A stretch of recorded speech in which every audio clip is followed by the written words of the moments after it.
The second temptation is what we have in verse 5. Then the devil took him to the holy city and had him stand on the highest point of the temple.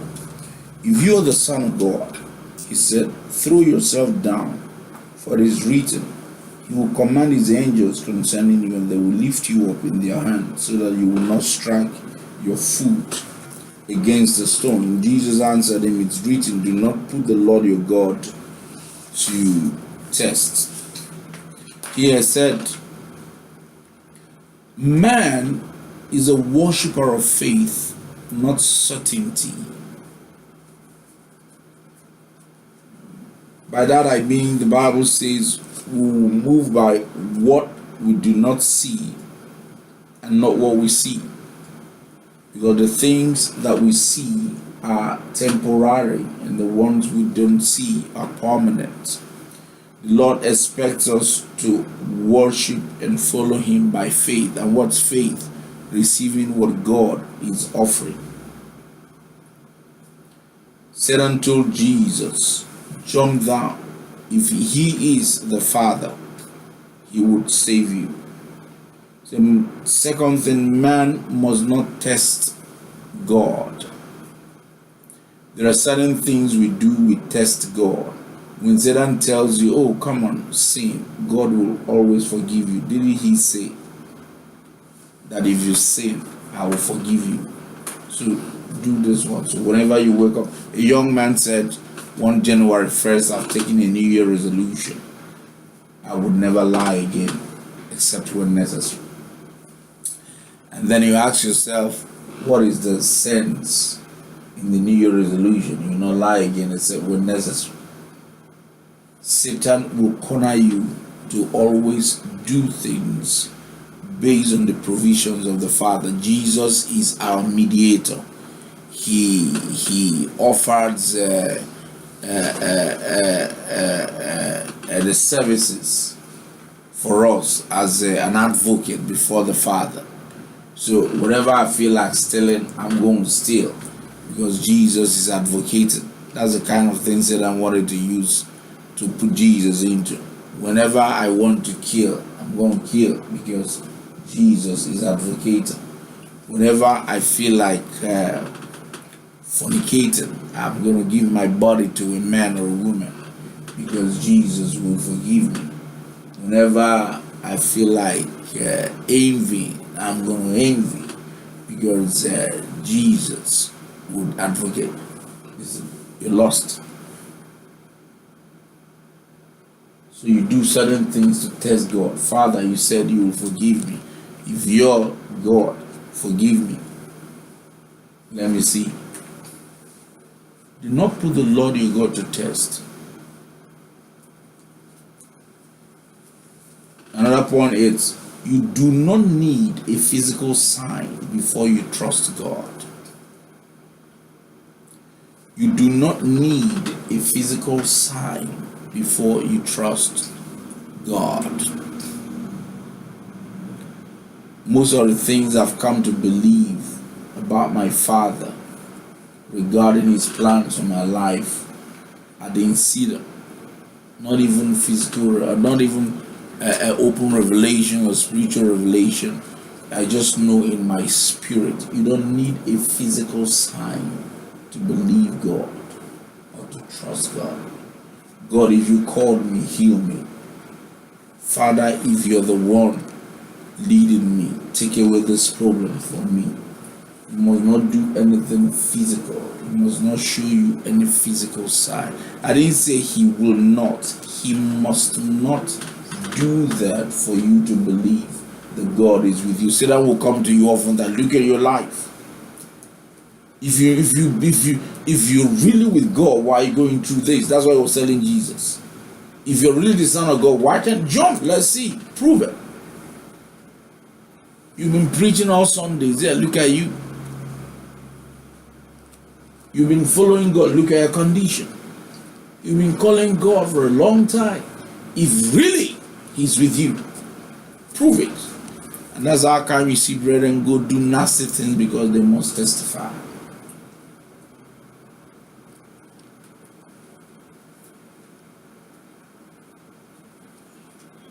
Your present condition per se does not reflect exactly the level of commitment to God and what God is doing in your life. You say, because Job had lost everything, at that point he was an enemy to God. No. At the point when he lost everything was when his relationship with God was actually deepened. But yet he never reflected. Do not base on the things around you to measure your intimacy with God. Do not base or measure your intimacy with God based on the things around you, physical signs.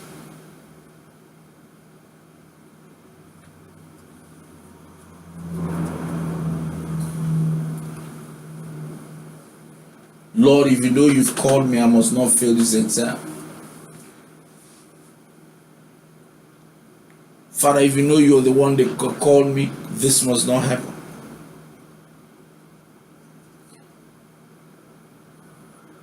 You do not set the goals and the targets. Rather, he sets them for you to follow. Oh, Father, I'm going to jump. So that's why when people come to me, before I minister to you, I want to find out what God is saying. Somebody comes to you, oh, I have a problem. Bring your hair. What is it? Dude, my God, I come and that's not how it's done. Bible says, who says and it comes to pass. Lamentations 3:37, when the Lord is not said it yet. So you're not supposed to lead God, because jumping off from the top of the temple, the pinnacle of the temple, so that the angels will come, is leading God. God said his angels will guard you when you fall. Allow God permit you to fall. Don't do the falling. We lead God. You're not supposed to lead him. He's supposed to lead you. That's why the most efficacious prayer that a saint can make is, Father, let your will be done. Father, Lord, this year is the year of advancement. Father, this is the year you will prove to the enemies. Now you're commanding him. You prove to the enemies that you've called me. This is the year my daughter will travel abroad. This year I'm going to put up the estate. This is the year I'm going to buy the fleet of cars. Father, this year is the year. Christians don't pray like this. That's the kind of Satan. So that by the time you say it does not happen, you disagree. You come. I told you a story about a man that I don't know what happened to him. I've said it before. You read about Daniel. For God's sake, he was God. Daniel didn't go into the lions then to tempt God. As a matter of fact, I didn't like the idea. It was God that permitted. It was going to be put there, and God wanted to use it for glory. And this man, for what I don't know, went to a zoo, climbed in there to prove to the world. Yes, that's what we do oftentimes. A man of God was led by the Spirit of God to do a healing service. He did the healing service. People were healed. Wow! So what am I waiting for?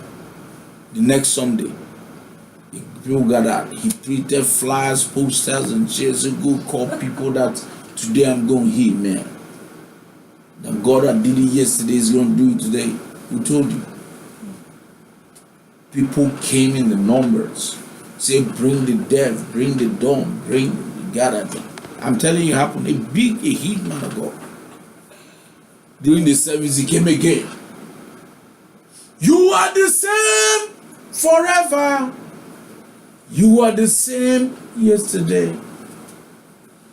He prayed, commanded, 30 minutes, 1 hour. Those that had malaria degenerated to typhoid. Those that had typhoid degenerated to cancer. He now said after like 2 hours nothing was happening. People were about to pick up stones. And what you now say amen. Nobody's answering. You say people are tired, man. I'm always screaming say amen for 2 hours. Ain't seen nothing, man. Now say in Jesus' name the amen was coming down and he was strong. Say close your eyes. You see the miracle now. You close your eyes, you disappear. went behind and started crying, God, why did I send you in the first place?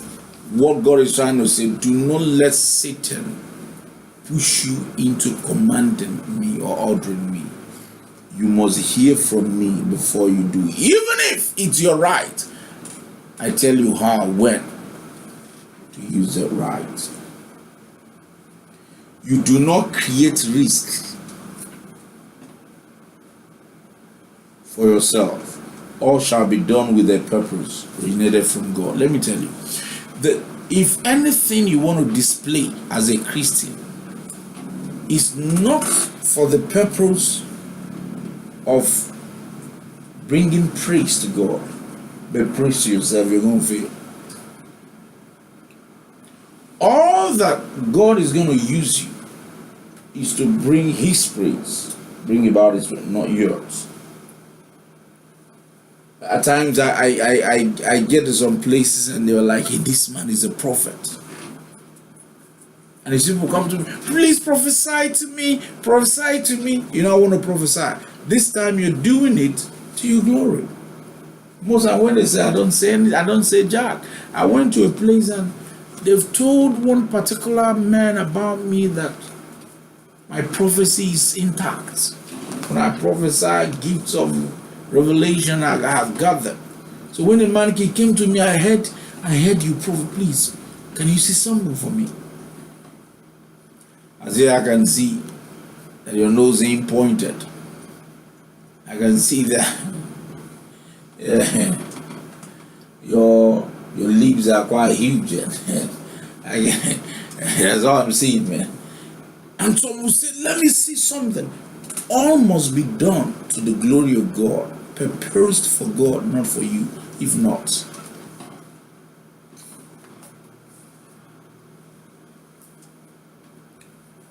never give in to Satan's suggestions or lie.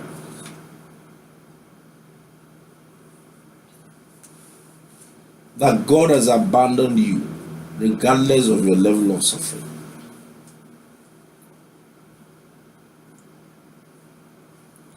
Because he was trying to tell Jesus, it seems as if you're not with God. Find out, who knows, during these 40 days fasting, maybe you lost after a woman in your mind, maybe you lied. So jump down. If the angel comes, it means it will go. Never give in to Satan's suggestion for you to do something to check whether the Father is still with you. Regardless of your suffering, never concur with Satan. Even when you wake up, you don't feel the presence of God. Satan will tell you, I told you. It's not easy, you can't make it. You cool down. The Father is no longer with you. That's why you feel cold in the spirit. That's how all of you were feeling this morning when you came. I was wondering. But that never meant that the Father is not with you. Satan will always show up in days of coldness. When you wake up, you just don't feel. You're not supposed to feel the anointing. It's a spiritual thing. But you wake up, you just don't feel spiritual. Satan will come. He's left you for you to find out. Try this. Never listen to Satan. Never demand a sign from God to confirm your sonship, especially in the days of suffering. Never demand a sign from the Father to confirm your sonship, especially in the days of suffering.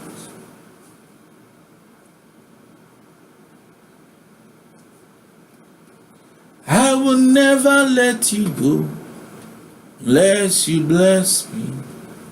Never let you go. You look around, you don't see any cord. It's used to trap Jesus. Yeah. You don't have a right to lock up God. So God is now in your prison. If you don't bless, you won't let him go. So who told you can lock up God? I said the love of God is not necessarily shown by fleshly comfort and aggrandizement. We're still on the second temptation. The love of God is not necessarily shown or displayed through fleshly comfort. If not, you will say that God hated Apostle Paul or hated Jesus.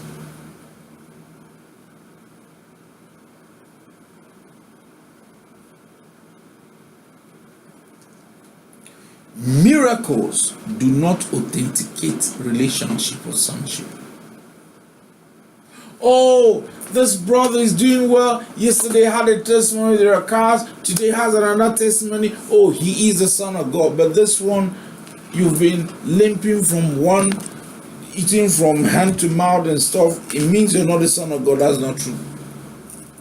Miracles do not authenticate or validate a relationship or sonship in God. Jesus jumped down. When a miracle happens, we know you're the Son of God.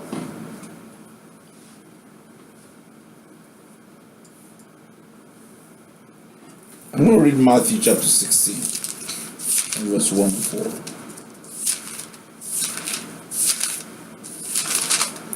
Matthew chapter 16 from verse 1 to 4. Matthew 16. The Pharisees and Sadducees came to Jesus and tested him by asking him to show them a sign from heaven. If you notice, the Pharisees, people will come to you and tell you,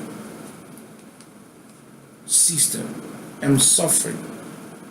I don't have anything to eat. If you're truly a believer, give me money. That's satanic, it's not scriptural. As I said, and tried in Jesus. So he's going to try it in you.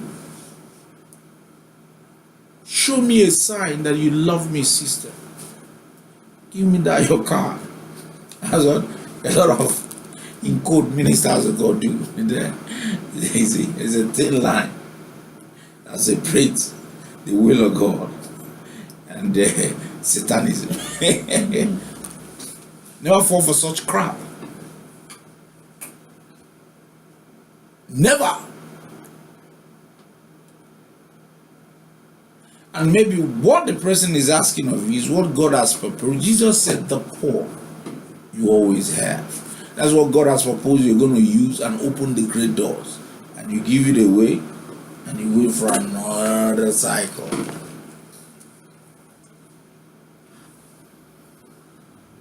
If you're God, yes, another cycle means if God says, use this, do this now, and get this, and you don't do it and you miss it, He will forgive you. You might wait for another time. That's if there's going to be another. When He will plan you, the rotation will come for an opportune event. Matthew. So I said, the Pharisees and Sadducees came to Jesus and tested him by asking him to show them a sign from heaven. And he replied, when evening comes, you say it will be fair weather, for the sky is red. And in the morning, today it will be stormy, for the sky is red and overcast. You know how to interpret the appearance of the sky, but you cannot interpret the signs of the times. A wicked and adulterous generation looks for miraculous signs, but none will be given it except the sign of Jonah. Jesus then left them and whatever. What's the sign of Jonah? What is buried? What you sow is what you will reap. Some people come to me and commit atrocity, and the Lord says, separate yourself from this one permanently. And then there are people come to me, if you know you're a man of God, why not forgive him and take him back so that you continue to read? There are people you accepted in your life thinking you're being holy that actually grieved the Holy Ghost and made you suffer. You're trying to show a sign that you are a son of God. Any sign that does not agree with God's specific instruction to you, throw it away. That's why if you think you can deceive me with certain things, if you know you're a man of God,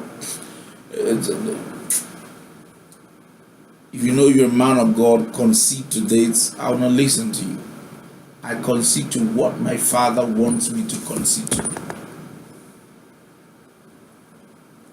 So if I catch you stealing from me, I'll take you to police station. That's one of the rules. Yes, it's the rules, and I'm going to take you to court. And you go to jail. Except the Father says otherwise. Praise the Lord. Let's go to James chapter 1.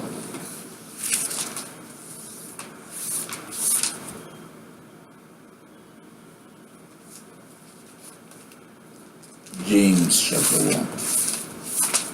Just jump down. See, after all, he said the angels are going to save you. And you think God will use his time and his resources for your selfish, self-centered interest and purposes. Father, show them that you called me. Let it start raining here now. To what purpose? For them to hail you a man of God, hail you a woman of God.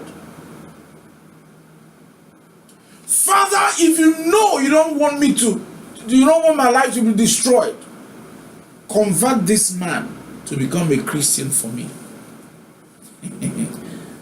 That's the kind of temptation. I've done that kind of thing before. Father, you know if I don't get this, I will backslide.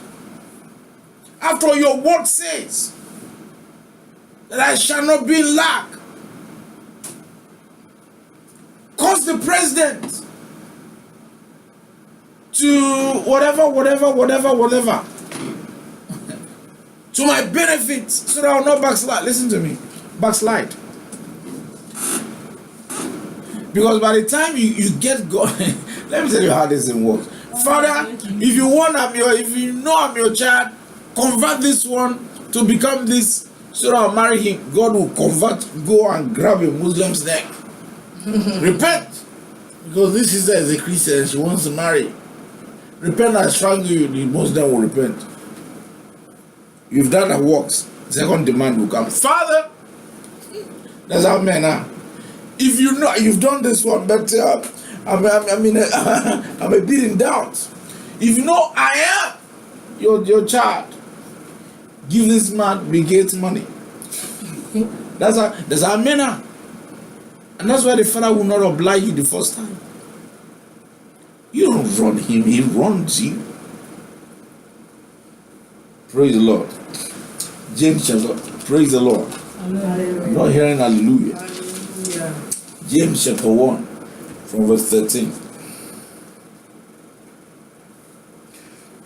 When tempted, no one should say God is tempting me, for God cannot be tempted by evil, nor does he tempt anyone. Everyone is tempted when by his own evil desire he's dragged away and enticed. So enticement comes from your evil desires, not God. He does not tempt and you can tempt him. But that's temptation. Father, if you know you call me, do this.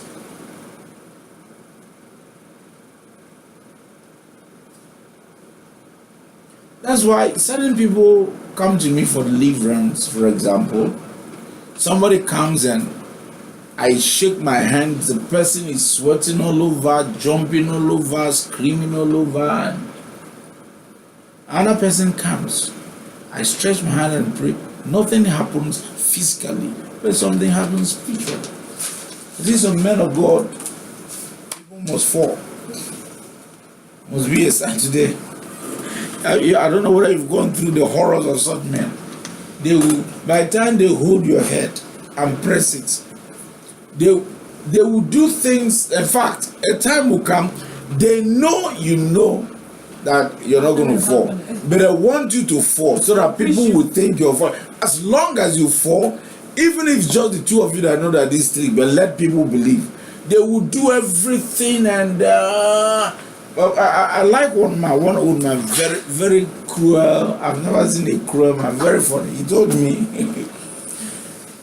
he said, yeah, you man of God, I know what people do. I went to one of your churches, some of your colleagues, and people were falling. I said to them, I'm going to show you who I am.